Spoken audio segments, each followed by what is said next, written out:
Olá, primeiro uma satisfação imensa estar aqui com uma estreia aqui do canal Fé e Esperança, o pastor José Roberto, da Igreja Evangélica da Restauração da Fé. Pastor, a gente vai ter um bate-papo aqui de uma forma bem saudável, como nós estivéssemos no encontro, um pós-culto, no encontro de um culto de ação de graça, onde as pessoas estão sempre se confraternizando e trazendo a palavra com uma naturalidade. E aí eu quero deixá-lo bem à vontade para falar um pouco dessa sua trajetória junto à igreja que você ouviu, testemunha alguma, a luta, o trabalho de estar com essas pessoas, orientando sobre a fé. Fique bem à vontade hoje no nosso encontro aqui inaugural. Almir, é um prazer estar aqui hoje com vocês, neste canal a qual eu creio que Deus trará grandes bênçãos para muitas vidas, canal Fé e Esperança, e espero poder contribuir, com aquilo que Deus nos deu no decorrer destes 14 anos de ministério e poder contribuir com a sociedade, entender bem os caminhos do Evangelho, assim bem como entender os momentos de adversidade da sociedade. É interessante que nós estávamos falando antes de nós começarmos a estar gravando, sobre fé, E você deixou muito claro que é isso que se precisa trabalhar no ser humano, a fé. É ela que nos motiva, é ela que muitas vezes restaura vidas, E nesse dia a dia, dentro da pregação, geralmente as pessoas sempre pensam, Quem faz um caminho está com alguma dor, tem algum sofrimento, mas na verdade não deveria ser assim, Porque estar em comunhão com a palavra e com a fé é algo que nos presenteia o tempo todo e uma coisa de forma muito positiva. Mas, inclusive, até para uma experiência própria, nós temos a seguinte reflexão: quando nós fazemos um exame, que estamos na dificuldade e que escutamos assim do outro, agora está na mão de Deus. A primeira coisa que vem à nossa mente é que acabou. E, na verdade, não é bem assim, pastor? Como é que é quando a pessoa diz assim, olha, agora está na mão de Deus? Essa sensação, que ela vem no momento, ao ouvir esta palavra direcionada de alguém, é um momento de experiência, Estar nas mãos de Deus, nós estamos o tempo inteiro. O tempo todo nós estamos na mão de Deus. É que a maior parte do tempo nós queremos encontrar soluções de maneiras próprias, pelos nossos próprios caminhos. Então o cuidado com a saúde, e ela deve existir, não por ser ou não pessoa evangélica, é necessário que se faça determinados exames preventivos e possa se acautelar de surpresas, inesperadas. Então, quando se usa essa frase, e ela é muito forte, para se dar um posicionamento para um ente querido, para um familiar, com relação à situação da vida de alguém, agora está na mão de Deus, médicos não gostam de usar isso jamais.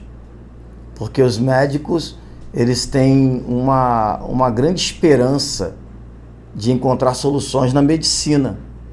E através da cirurgia, através dos tratamentos, quimioterapia, dependendo do tipo de enfermidade, os médicos eles têm grandes esperanças. Eles são muito esperançosos nesse caso. Eles jamais gostariam de dar uma notícia términa para um paciente usando a frase está na mão de Deus.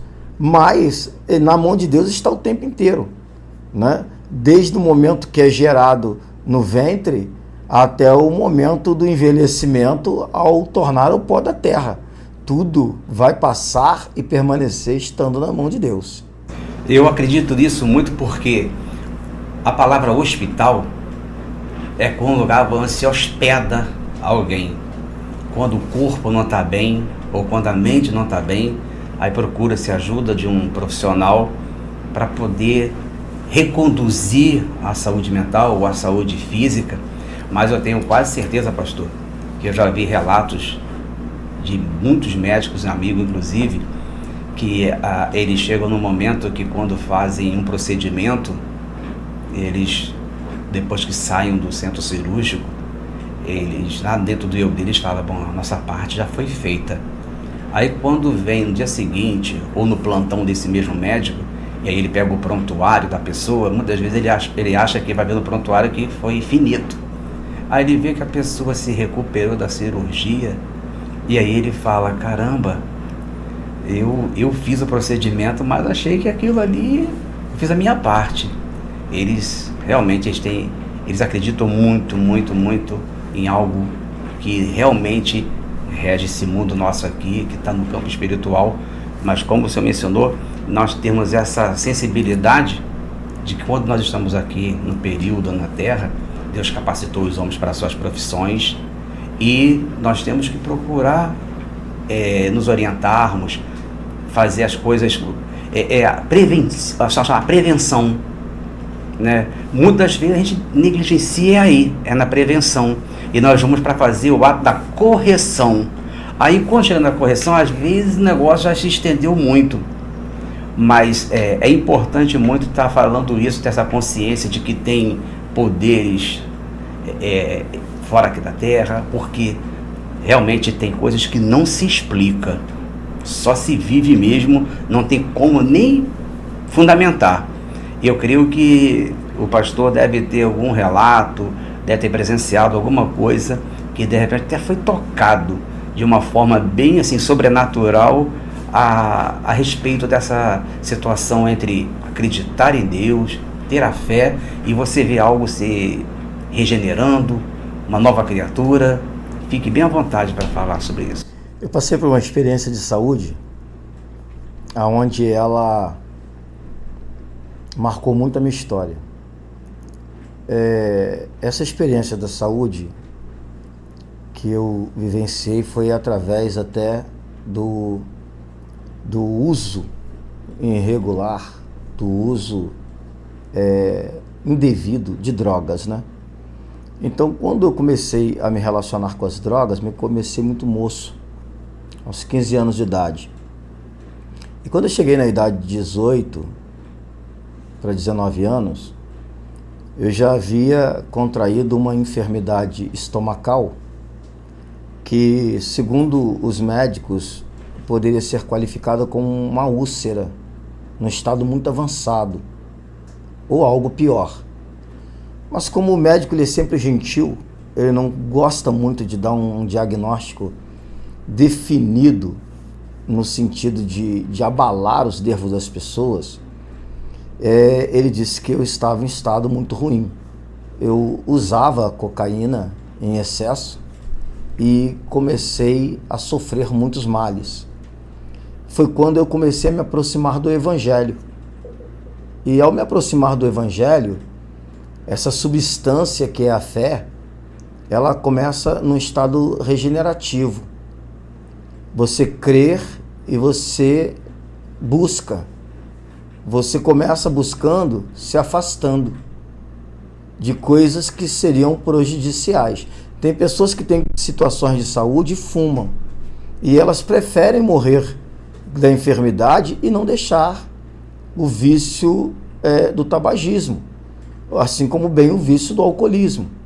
Mas quando você busca essa substância chamada fé, e ela não é um conceito religioso, eu costumo dizer sempre isso, sendo pastor evangélico, eu não vejo a fé como um conceito religioso.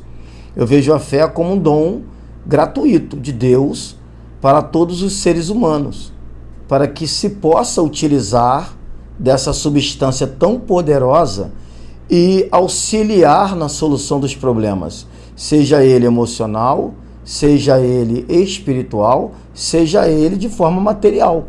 Essa substância, ela presente, ela consegue mover o seu íntimo, ela consegue mover as suas decisões, ela consegue mover você em direção que trará com certeza algo muito mais positivo do que a pessoa está vivendo naquele momento. Então isso é gratificante demais, como você mesmo disse. Nós temos excelentes profissionais na área de saúde hoje, excelentes profissionais. O que muitas das vezes nós não temos é investimento para que a capacidade desses profissionais possa trazer com um número, gênero e grau respostas para uma sociedade que sofre com enfermidades. E a fé, às vezes, que elas têm, não chega no final com sucesso, porque faltou auxílio, não auxílio de Deus, mas auxílio dos homens que se capacitaram. Ouvindo atentamente a sua colocação, me remete a um pensamento muito rápido. Nós temos profissionais da saúde excelentes, isso não resta a menor dúvida, mas ele não tem o aporte, os instrumentos que facilite diagnosticar ou até mesmo fazer os procedimentos para que pudesse trazer um conforto um pouco melhor ao ser humano, à pessoa. Então aí nós vamos estar já andando na questão de gestões, seja ela política, na questão social, porque sempre se fala, né, que nós somos o país do futuro, mas e aí? O SUS já é um grande organismo que muitos países não têm. Então, aqui, quem é assalariado, quem não tem salário, quem trabalha de forma autônoma ou tem vínculo numa empresa privada, mas que não tem um plano de saúde, vai desaguar tudo isso no SUS. E lá tem excelentes profissionais. Já testemunhei isso. Eu me formei em tecnologia médica. Eu tive isso no meu dia a dia. Às vezes nós temos a vontade de fazer, mas o equipamento não ajuda. Aí é que entra, pastor, a questão até político-social da coisa.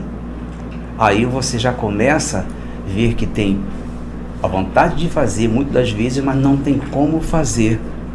E, na minha humilde visão, condições esse país tem de fazer. E alguns falta compaixão. Eu acho que a palavra hoje que mais se aplica, essa é a palavra compaixão, de o outro olhar para o outro com carinho e ver que a vida do outro vale tanto quanto a sua. O que você acha disso? Eu acredito, Almir, que a sociedade ela precisa se reeducar.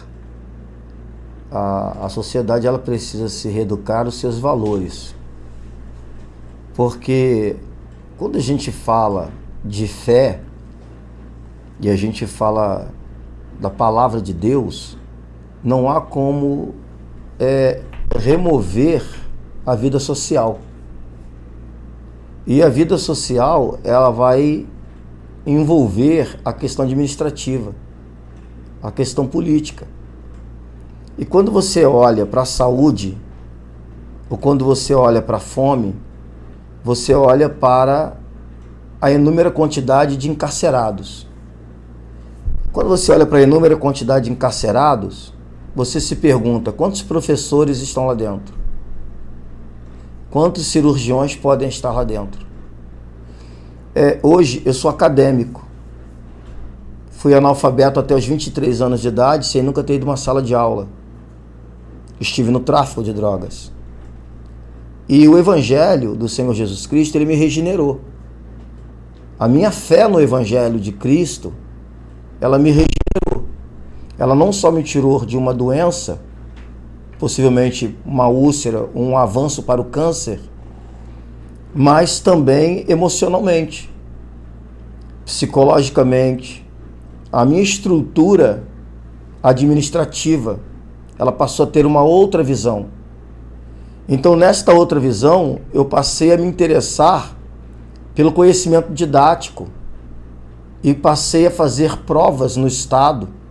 Fiz o primeiro grau, fiz o segundo grau, me formei. Hoje eu sou acadêmico na Unicesumar, estou fazendo bacharel em ciência contábil, estou no segundo período, e eu consigo olhar para uma sociedade que ela só avança quando ela busca informações, como este canal hoje está sendo proporcionado à sociedade um benefício que por essa mesa passaram muitas pessoas com muitas ideias, e creio eu que elas sejam aproveitáveis, né, para poder desenvolver na vida das pessoas algo muito melhor, independente de querer juntar religião e política.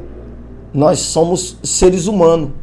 E como você mesmo disse, Almir, o amor, por aumentar a iniquidade, o amor de muitos vão se esfriar. Então a sociedade, ela gosta de momento. As pessoas não se preocupam muito com a saúde, não se preocupam muito com a segurança, não se preocupam muito com a educação, enquanto há momentos de felicidade. E todos os momentos, eles podem passar e deixar marcas dolorosas, deixar marcas que podem não se apagar no decorrer do tempo.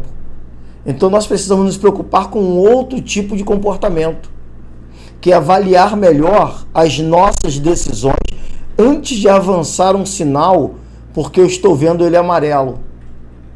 Se dá tempo de eu passar com ele amarelo, sem que ninguém venha na minha direção e me atropele, causando danos maiores. Isso eu vejo a vida dessa maneira.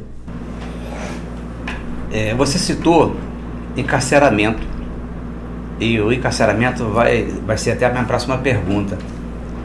Geralmente faz-se muito uso da palavra, do evangelho, da fé, em pessoas que estão internadas em hospitais, aguardando procedimentos cirúrgicos e nos presídios, né, no encarceramento.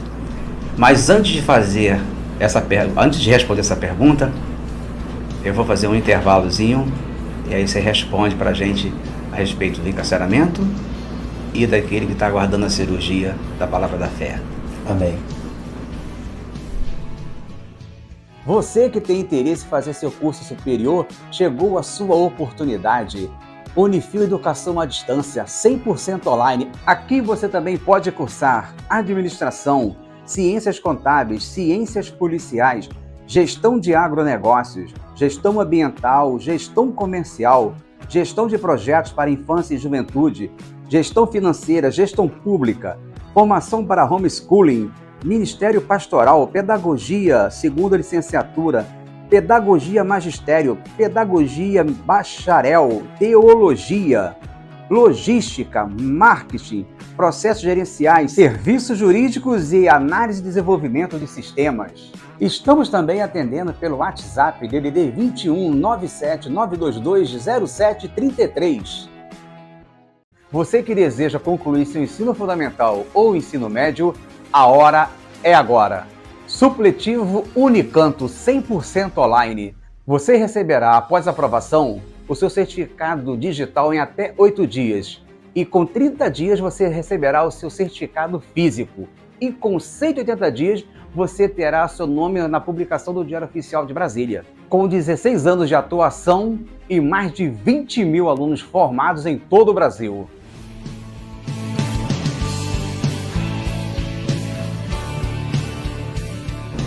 Bom, voltando a esse bate-papo agradável aqui de fé e esperança, eu havia pedido intervalo para falar exatamente sobre o encarcerado e as pessoas que estão no hospital ali, uns aguardando cirurgia e outros pós-cirurgia. E aí o papel do evangélico, ele muitas vezes se cadastram nos hospitais e nos presídios para fazer as visitas. E eu vejo que isso é aceito de uma forma bem ampla, tanto na parte carcerária quanto nos hospitais. E qual a experiência, pastor, de quando se está em ambientes completamente diferentes? Você está ali num ambiente onde as pessoas ficaram enfermas porque ninguém pediu para ficar doente, mas aconteceu, e do outro lado que a pessoa ali foi para um crime, seja ele qual for, e aí está sofrendo as punições cabíveis pela lei, então está encarcerado. Qual é essa experiência de estar em dois universos tão diferentes?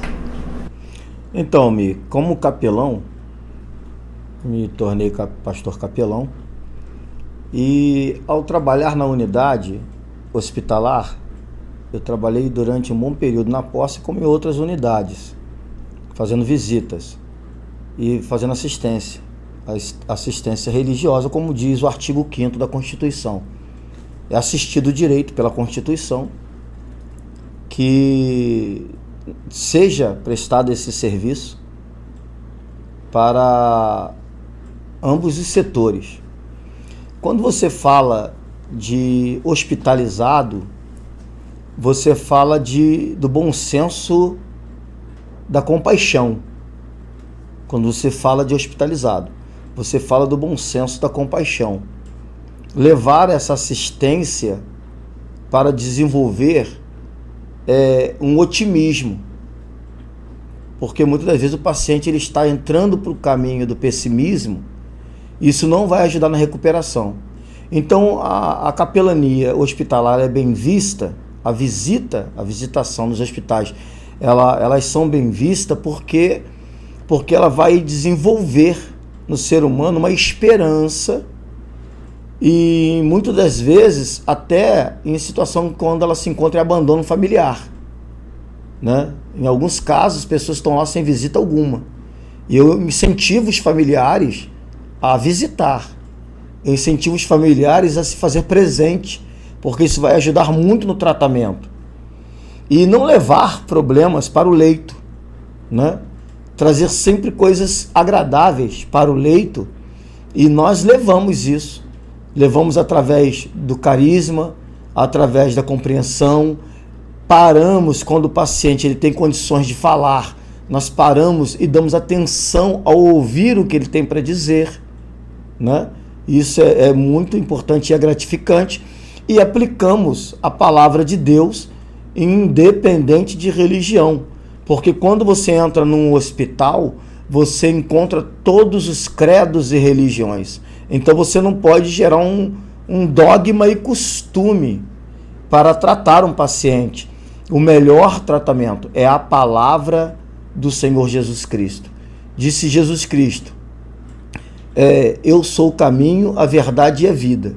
Ninguém vem ao Pai a não ser por mim. E todos aqueles que estiverem em aflição, ouvindo a palavra de Deus, vão obter uma resposta no seu próprio organismo.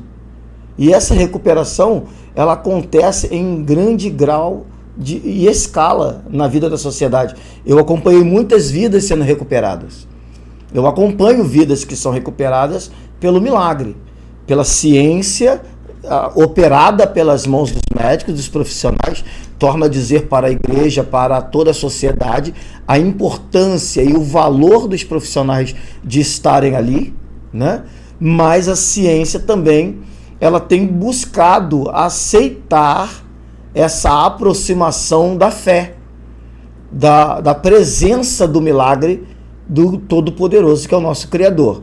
E na questão do encarcerado, quando se fala de presídio, se fala de disciplina. Não só a questão do amor, a questão da compreensão, mas a questão da disciplina. Porque ele precisa de disciplina enquanto ele estiver ali. Então nós não vamos levar para ele uma falsa disciplina de que ele está em Cristo e de que ele tem que sair no dia seguinte. Porque se o Filho do Homem vos libertar, verdadeiramente sereis livre. Mas todo apenado, ele é réu, condenado, ele tem que aceitar a condição de apenado, de estar sendo tratado pelo processo condenatório, reconhecer e confessar a sua culpa perante os homens e perante a Deus. Não há perdão, não há salvação, não há regeneração se não houver o reconhecimento da culpa.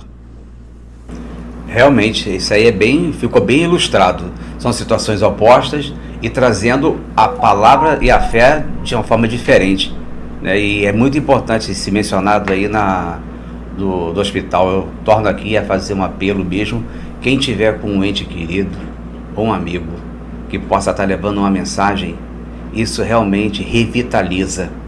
Porque, inclusive, eu já testemunhei quando tem alguém na perspectiva de receber uma visita, essa pessoa se frustra, ela fica até mais triste.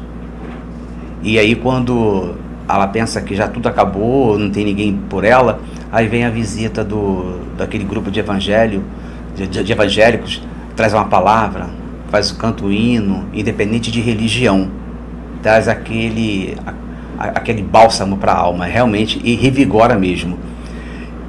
E a gente se alongando aqui um pouquinho, como é que seria, pastor? Hoje é feito isso de uma forma exacerbada, vimos isso acontecer, não é de agora. Qual é a sua posição quando fala entre religião ou fé, ou da forma que você pratica a religião ou a fé, e ao trato da política da que eu falo do campo eleitoral, de muitas das pessoas dizer assim, mas o pastor tal está fazendo, está levando para o púlpito o político, aquela coisa toda. É um assunto um pouco polêmico, mas que eu aqui não estou buscando a polêmica. Eu queria saber a tua visão acerca desse assunto.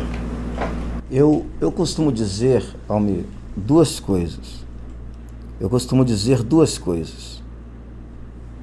A primeira é que com relação à política, eu não posso, de maneira nenhuma, desmerecer.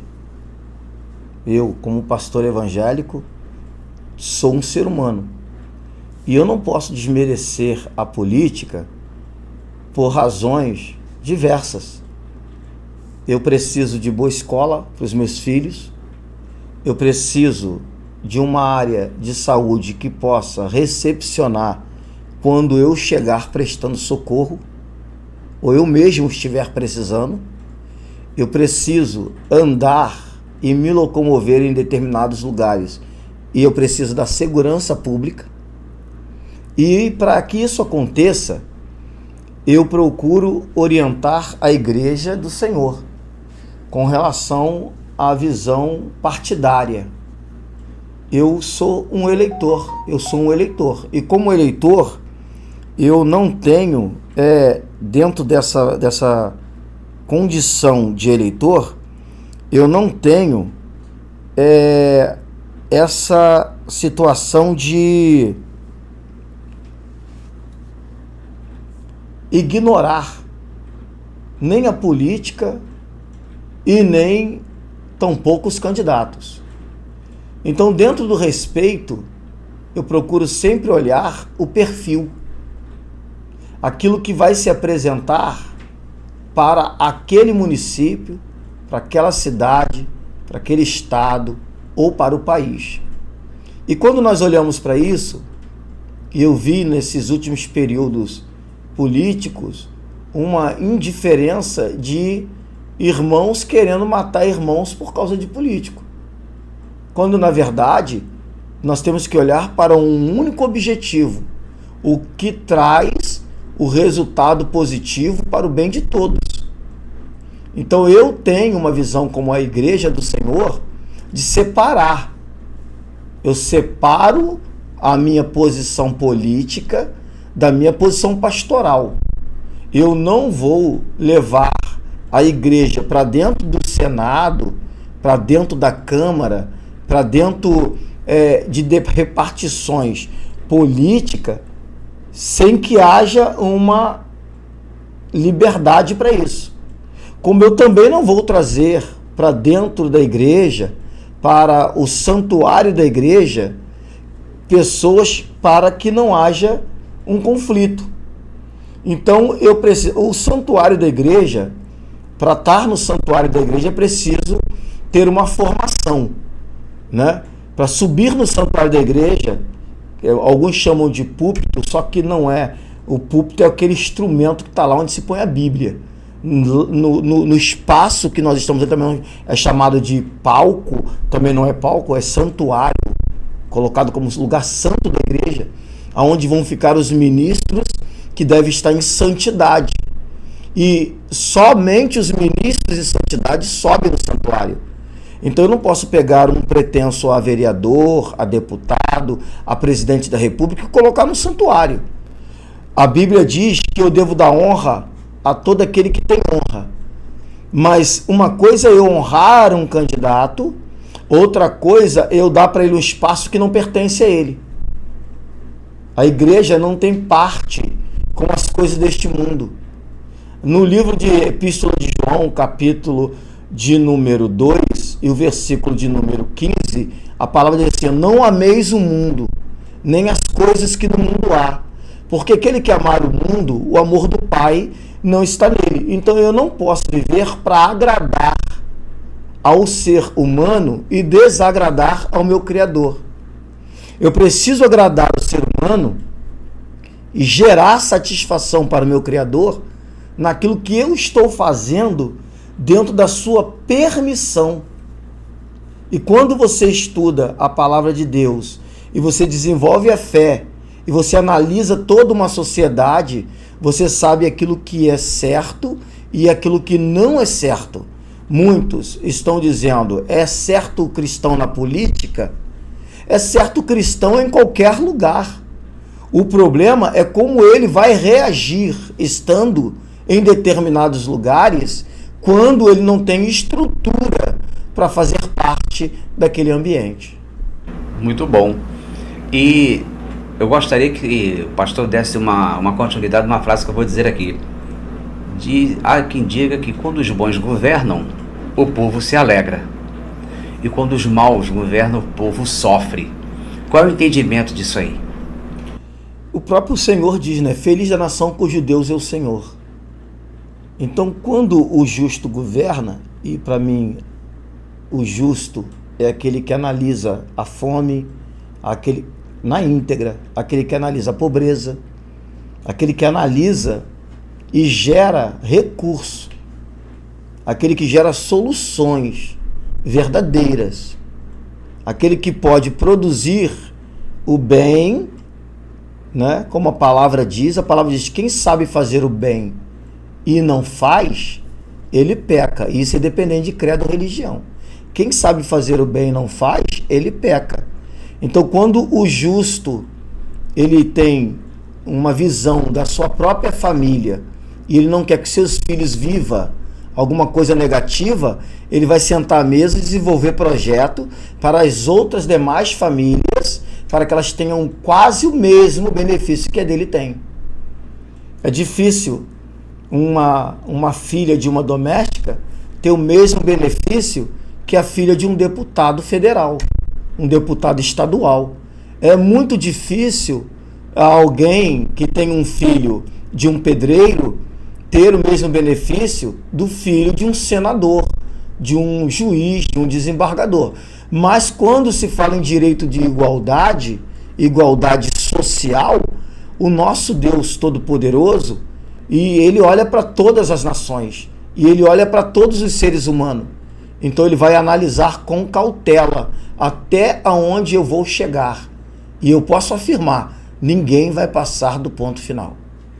E bacana que na fé não tem essa questão da desigualdade, porque tanto o cadeirante como quem está bem, a pessoa que tem alguns problemas mentais, seja qual for a patologia que a pessoa tenha e possa se deslocar para a igreja, terá o mesmo acolhimento. O mesmo acolhimento. É onde se pratica verdadeiramente tratar todos de forma igualitária. É na fé. Né? A mesmo deficiente visual, seja qual for a deficiência, ele vai estar sempre com algum canal para receber a questão da fé. E isso é muito importante, porque isso me faz lembrar que quando a pessoa pode não estar congregando em igreja alguma, mas ele conhece uma pessoa que é evangélica e diz assim: olha, eu gostaria de estar fazendo na minha casa um culto de ação de graça. E aí, seja o pastor, quem vai ministrar aquele culto, ele não te pergunta qual foi a graça, porque ele já se sentiu satisfeito pela fé. E as palavras que vão vir a partir dali, elas vão ser em prol daquilo ali. Bom, já que você está nos convidando para um culto de ação de graça, você recebeu uma bênção, né? Então, como é que é essa relação? Quando alguém fora de igreja, um amigo do amigo, e fala assim, pastor, eu queria convidar lá, eu alcancei uma coisa muito, muito importante e eu queria fazer um culto lá em casa. Como é que é isso? É tão bacana quanto receber sempre uma visita na sua igreja? Eu me sinto útil, primeiro.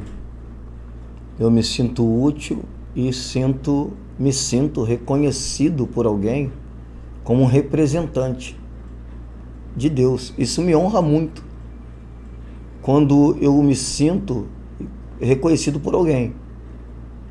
E a Bíblia fala, a palavra de Deus nos diz assim, que o Senhor, Ele não faz acepção de pessoas. E Ele quer que todos os homens se arrependam para o bem da vida eterna. E quando Ele reconhece a necessidade de um culto de ação de graça, independente do credo que ele confessa, ele já está confessando crer naquele que o abençoou. Ele, independente de caminhar para uma igreja, ele já está confessando ser gratificado por aquele que o abençoou. Então isso me eleva. Não há nada que se compare de presente, de alguma coisa que alguém possa me oferecer que venha se igualar a um convite de manifestar o nome do Deus Todo-Poderoso. Não há nada que se iguale a isso. É uma satisfação na alma de você poder cultuar lá o vizinho que talvez viu a pessoa tocar o funk o ano inteiro, o pagode o ano inteiro. Que coisa é essa? Ele agora vai oferecer um culto de ação de graça? Mas a palavra diz que Deus usa as coisas loucas e confunde as sábias. Então tudo tem um princípio, tudo tem um começo, e nada mais gratificante do que esse momento. Isso para mim é prazeroso. E é muito bacana porque você vai exatamente no algo alcançado de forma sobrenatural daquele seio familiar, que eles apenas sabem, e faz o convite. E aí muitas vezes o pastor vai dizer, eu nem sei o que você conseguiu ou pediu, mas o reconhecimento é a palavra que se aplica, né? O reconhecimento de fé, de alcançar algo que talvez ali no primeiro momento era difícil, era intransponível, e tornou-se possível, seja o credo que a pessoa tiver, mas a satisfação deve ser muito bacana, né? E eu gostaria, agora para a gente até encerrando, com vontade até de continuar aqui, essa entrevista aqui, que o pastor dissesse agora aqui assim, uma frase com a palavra fé, e depois concluísse com a palavra esperança. A fé, Almir, é o firme fundamento. Então não vou andar com os pés em falso. A fé é o firme fundamento. Não se vê, mas nós estamos esperando o resultado. Porque ninguém desenvolve fé se não esperar resultado. Eu creio nisso. E quando você está aguardando o resultado, a nossa maior esperança que nós temos é de que uma sociedade desperte. Não que se torne religiosa, mas se torne alguém que possa olhar para os olhos de Deus e veja nele essa esperança. Homens, como vocês estão aqui agora, possam nascer em todos os lugares, trazendo oportunidade. Porque esse canal é um canal que traz a esperança, fé e esperança, para podermos sermos ouvidos por tantas pessoas. E tantas pessoas vão se levantar, tantas pessoas vão poder ter o dia de amanhã diferenciado do que o dia que começou hoje. Então eu sou grato e peço a Deus que nessa trajetória de vocês as coisas possam fluir a cada dia mais. Nós aqui é que agradecemos muitíssimo o carinho, a atenção de estar nos trazendo a experiência do campo espiritual, da fé, e de uma forma bem simples, porque é assim que nós queremos levar a cada lar a forma mais simples possível, porque é das coisas mais simples que nós precisamos. Então estamos hoje encerrando essa entrevista com o pastor José Roberto, e que os outros pastores que possam estar ouvindo também entrem em contato com o nosso site, entrem na nossa rede e possa estar fazendo esse contato conosco, porque vai ter voz aqui nos nossos microfones. E aí eu já faço um apelo também ao pastor para que todos que congregam com o Senhor possam também estar prestigiando o canal e também falando a nosso respeito e abrindo espaço para todos. Muito obrigado. Obrigado a você, querido. Obrigado. Deus abençoe a todos.